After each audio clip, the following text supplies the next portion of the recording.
Buenas, mi nombre es Gastón de León y soy estudiante del Instituto de Formación Docente de la Costa, ubicado en Canelones, Uruguay. El día de hoy me complace entrevistar a la gran psicoterapeuta española especializada en la crianza y en la gestión de emociones, la señora Beatriz Casur. Primero que nada, quería consultarle si accedería a ser grabada para que futuros colegas puedan nutrirse de su conocimiento. Sin problema. Muchísimas gracias. La primera consulta sería, ¿cuáles son algunas de las estrategias que los docentes pueden utilizar para ayudar a los niños a gestionar las emociones en el aula? Pues mira, yo creo que muchas veces, sobre todo cuando estamos estudiando, buscamos que nos den como pautas o que nos den estrategias, creo que es la palabra que has utilizado, y me parece que la mejor manera de ayudar a los niños con sus emociones es a través de la relación con ellos. Es cómo les tratamos, cómo les vemos, cómo les miramos, cómo les entendemos, porque es en ese canal que se genera la relación donde las emociones se van manejando, donde se van expresando, donde se regulan, ¿no? Entonces, más allá de estrategias, creo que es importante nombrar que tanto de si se es docente o padre o lo que sea, ¿no? Es una relación lo que tenemos con los niños y eso es donde tenemos que poner el foco, creo. Muchísimas gracias. En su libro usted habla sobre la importancia de las vivencias infantiles. La siguiente pregunta está relacionada con esto. ¿Cómo cree usted que los docentes pueden aplicar este concepto para poder fomentar un aprendizaje más comprensivo y positivo? Creo que hay dos vías. Hay una primera que es entender que los niños y niñas que vayan a estar en su aula tienen un contexto, que yo creo que muchas veces entendemos como que no vemos a un niño y vemos que tiene todo un contexto y unas vivencias detrás, ¿no? Muchas veces, por lo menos aquí, no sé si son las mismas creencias las que hay allí, ¿no? Pero esta cosa de que los niños no se enteran o que bueno, que se adaptan, que sus experiencias no son tan importantes, a veces yo creo que nos impide ver que llevan una vida, aunque sea de 4, 5, 6 años, en la que han pasado muchas cosas y que su comportamiento dentro del aula, por ejemplo, puede tener mucho que ver con eso, ¿no? Entonces, por una parte, conectar un poco más con la vulnerabilidad, la dependencia, las experiencias que tienen los niños, además que es en su cuerpito, ¿no? Que no tienen la manera de razonar como tenemos los adultos, pero que las llevan encima y empezar a verlo con un poquito más de profundidad, por una parte. Y por otra parte, creo que es entendiendo o aproximándonos al ritmo que podamos a las propias experiencias como docentes, como adultos, a las propias experiencias que hemos tenido como niños, cómo las hemos vivido, cómo nos hemos sentido y qué recursos hemos tenido también para poder afrontarlas, ¿no? Muchas gracias. La siguiente pregunta es, ¿qué papel juega la comunicación abierta y las relaciones de confianza en la interacción docente-estudiante? Desde mi punto de vista es muy importante. Creo que ha habido muchos años que la docencia se ha centrado solo en lo académico, quizá, en las notas, ¿no? En si sacas un 9, sacas un 10, no sé cómo son las calificaciones allí, si son igual que aquí. Pero lo que se va viendo es que la relación, lo que hablaba al principio, la relación con los docentes, aparte de afectar en cuanto a lo emocional y a tener una figura de referencia que nos pueda ver quizá diferente a cómo nos ven en casa, ¿no? Es que favorece el aprendizaje. Para que los niños aprendan, necesitan no estar alerta todo el rato o no estar desconectados, ¿no? Tienen que estar implicados en el aprendizaje. Y el tener una relación segura, una relación en la que nos podemos comunicar, en la que pues no nos van a tratar mal, por ejemplo, es una manera de ayudar a que el sistema nervioso de los niños esté en un lugar donde el aprendizaje sea más fácil. Porque cuando están en un sitio que sienten inseguro, las funciones ejecutivas, la memoria, la atención, todo eso se ve afectado y también afecta al aprendizaje, ¿no? Entonces yo creo que afecta a todos los niveles, no solo el emocional, sino el académico también. Muchas gracias. La siguiente consulta es, ¿cuáles son las mejores maneras en que un docente puede apoyar a un estudiante que está pasando por dificultades emocionales o sociales? Bueno, para cada caso va a ser diferente, desde luego, porque van a ser diferencias, van a ser diferentes casuísticas y diferentes problemáticas, ¿no? Quizá la primera de todas sea de verdad poder escuchar. Muchas veces los adultos yo creo que nos lanzamos a querer cambiar, a querer solucionar, a querer casi a veces presionar, ¿no? Porque las cosas sean diferentes y nos olvidamos el previo verdaderamente de entender, de escuchar, de profundizar, de que sientan que hay una persona que valora el punto en el que están, incluso si no es ideal, ¿no? Que pueden entender incluso un mal comportamiento o que pueden ver en profundidad el por qué no se enganchan en clase con las explicaciones o por qué no avanzan en ciertos conocimientos, que haya alguien que verdaderamente les acompañe donde está. Y luego hablabas de dificultades sociales, es que hay algunas que quizá desde la docencia no se pueda abordar, ¿no? Que simplemente se puede incorporar, pues yo qué sé, si hay situaciones de pobreza, por ejemplo, ¿no? O los padres están trabajando todo el día y no pueden estar en casa y son niños que están muy solos, por ejemplo, poder incorporarlo a la expectativa, a la manera de acompañar, a la exigencia o no que se pone dentro del aula, ¿no? Entonces yo creo que antes de qué hacer es cómo entender de verdad y valorar el punto en el que está cada niño, cada niña, para a partir de ahí ver qué necesitan, que va a ser muy diferente según el caso, desde luego. Agradezco tu respuesta. La siguiente consulta es, ¿qué le recomendarías a los docentes sobre el trabajo con los padres, asegurando que sus expectativas sobre los niños sean realistas y constructivistas? Pues mira, yo creo que el papel del docente es muy difícil porque por una parte es una figura de autoridad y con respecto a los niños desde luego lo es, pero con respecto a las familias creo que también y a la vez creo que muchas familias no lo entienden así a veces, ¿no? Como que no consideran su criterio a lo mejor como un criterio de autoridad a tener en cuenta y los docentes saben un montón y además tienen una ventana muy directa a los niños y a las niñas durante mucho tiempo, a su comportamiento en grupo, a pues eso, a cómo funcionan en cuanto al aprendizaje, a cómo se puedan sentir. Entonces, partiendo de esa base, que creo que es un papel muy complicado, creo que es importante que el docente tenga un apoyo dentro de la institución en la que esté, del colegio, del instituto, de donde sea que esté, y que haya una visión a poder ser como un criterio general dentro del centro de cómo se trata a los niños, de cuál es la pedagogía o cuál es la manera de verlos, y que a partir de ahí con las familias se pueda generar otra relación a través de la cual se puede dar un feedback, una información de cómo están los niños en clase, un poco quizá de psicoeducación, ¿no? De lo que es importante, de lo que quizá no sepan las familias, pero creo que para que algunas familias puedan escuchar esto necesitan que haya, pues un poco lo mismo que los niños, que haya una confianza, que haya un docente que no les juzgue, que no les hable con superioridad o con desprecio, porque muchas veces cuando vemos a un niño que lo está pasando mal nos identificamos mucho con el niño y vamos directamente como a regañar a los padres, ¿no? Decirle, lo estáis haciendo mal.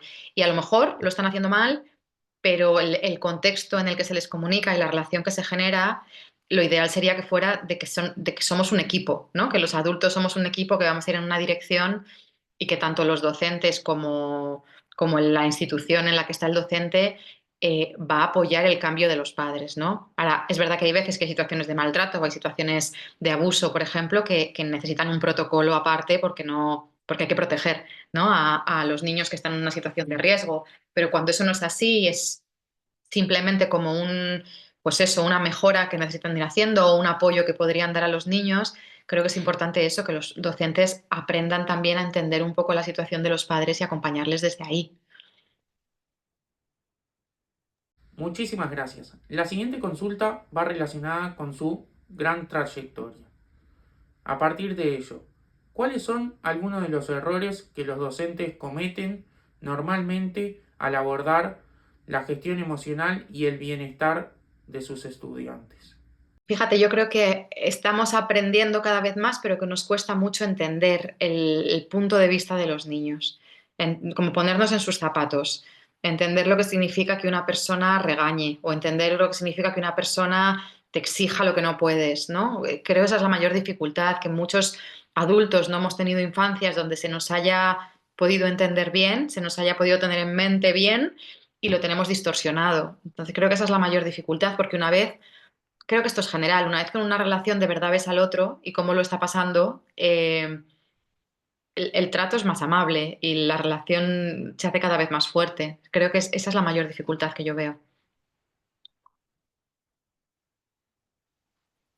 Muchas gracias. Nuevamente, muchísimas gracias. La siguiente consulta es, ¿cuál es la importancia de agregar al currículo escolar la educación emocional y cómo los docentes pueden realizarlo de manera efectiva.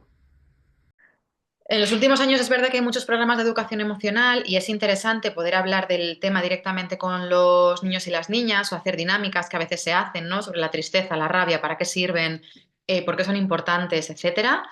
Eh, Ahora, creo que no son suficientes. Quiero decir, si estamos hablando de lo importante que es enfadarse, por ejemplo, de la rabia, de poner límites y todo este tipo de cosas, pero luego cuando un niño en clase dice esto no me gusta y un profesor le regaña, por ejemplo, estamos dando mensajes contradictorios. Entonces, por eso digo que todo lo que sea hablar sobre emociones, gestión emocional, técnicas de regulación emocional, no tiene ningún problema siempre que sea coherente con la relación que estamos teniendo o que estamos tratando de ir construyendo, ¿no? Porque hay veces en centros que hay espacio para la educación emocional o para dinámicas concretas de educación emocional, pero en otros no.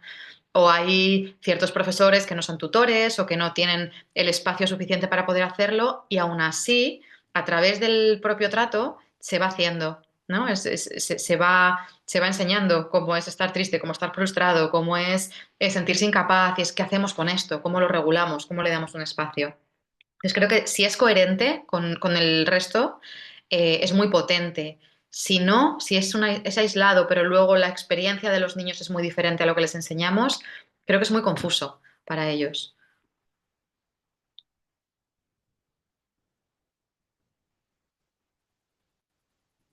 No te oigo, perdona. Muchísimas gracias. La siguiente consulta es, ¿cómo los docentes podrían fomentar una cultura de aceptación del error y el aprendizaje en sus aulas? Pues fíjate, yo creo que lo más potente seguramente sea el ejemplo. Los adultos nos equivocamos y cuando además hay un aula y hay más de un alumno y no es una relación uno a uno, que ya son difíciles, pues tener una relación con 15, 20, no sé, 8, me da igual, cuando son muchos niños, es normal que nos equivoquemos un montón de veces, ¿no? Entonces, asumir el error y poder decir, mira, me he equivocado, perdón, me parece muy, muy, muy, muy reparador en el sentido de que da un permiso, ¿no? Los adultos también se equivocan, es normal pedir perdón y seguimos adelante y buscamos un plan para que esto no vuelva a pasar, ¿no? Entonces, a través del modelo que damos, creo que es muchísimo. Y por otra parte, es nuestra reacción cuando fallan, ¿no? Muchas veces tendemos a veces a humillarles, a veces a castigarles, a veces ¿no? Es como darles la sensación de que es que son tontos, que no saben hacerlo. Y cuando verdaderamente es como, bueno, pues aquí hay un fallo, vamos a ver qué hacemos, si hay un permiso para fallar, ellos lo incorporan, ¿no? Lo van incorporando, eso, vale, aquí puedo no ser perfecto, aquí me puedo equivocar y me van a ayudar a que a la próxima pueda probar a hacerlo de otra forma, quizá. Muchas gracias. La siguiente pregunta es, ¿qué estrategias pueden utilizar los docentes para crear espacios en el aula donde los estudiantes se sientan cómodos para expresar sus emociones? Parte de esto que hemos hablado todo, ¿no? De la relación, a veces el poder hacer dentro de la estructura semanal espacios destinados a poder expresarse, tanto de lo que les pueda ocurrir en su vida, que muchos niños están encantados de contarlo, como de lo que pueda ocurrir dentro del aula, ¿no? Los propios conflictos entre los niños, los conflictos con el adulto incluso, ¿no? Pues me he sentido mal el otro día que me gritaste y lo podemos hablar. Entonces, que haya espacios estructurados dentro de la semana para esto, aquí lo llamamos tutorías, no sé allí tampoco cómo se habla, ¿no? Es como que haya tutorías en las que esto se pueda hablar, que haya, a veces hay buzones anónimos para los niños que no se atreven a poder comunicarlo y lo quieren comunicar anónimamente si algo está ocurriendo, a través de cómo ven que gestionamos los conflictos dentro del aula, los protocolos que les podamos informar que hay, si algo ocurre, por ejemplo, ¿no? Es, pues, si hay una situación de bullying, cuál es el protocolo, qué es lo que va a pasar, quién va a proteger y que eso efectivamente en el día a día se vaya viendo qué va pasando, ¿no? Entonces, bueno, yo creo que darle un espacio temporal, por decirlo de alguna forma, también significa darle una importancia dentro del currículum académico y en general yo creo que la mayoría lo suelen agradecer, tener un espacio para ser ellos, ¿no? Y no solo incorporar cosas.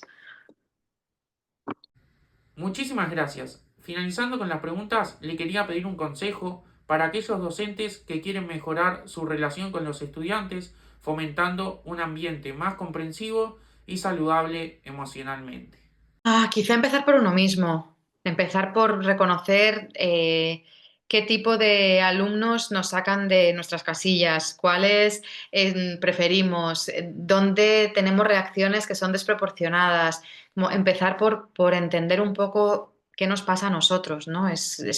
Qué dificultades tenemos, empezar a trabajar en aprender a sostener lo que sentimos nosotros para no pagarlo con ellos. Es como, yo creo que empezar por nosotros es mucho más, es lo más potente, ¿no? Porque una vez que nosotros nos conocemos, ya sabemos quién se está relacionando con el resto de niños, si no, las cosas se entremezclan y es más complicado, ¿no? Y también, bueno, yo diría que buscar apoyos, buscar gente que trabaje de la misma manera, que pueda entendernos, ¿no? Porque yo creo que es un trabajo muy difícil y que no está tan valorado como debería, ni económicamente, ni socialmente.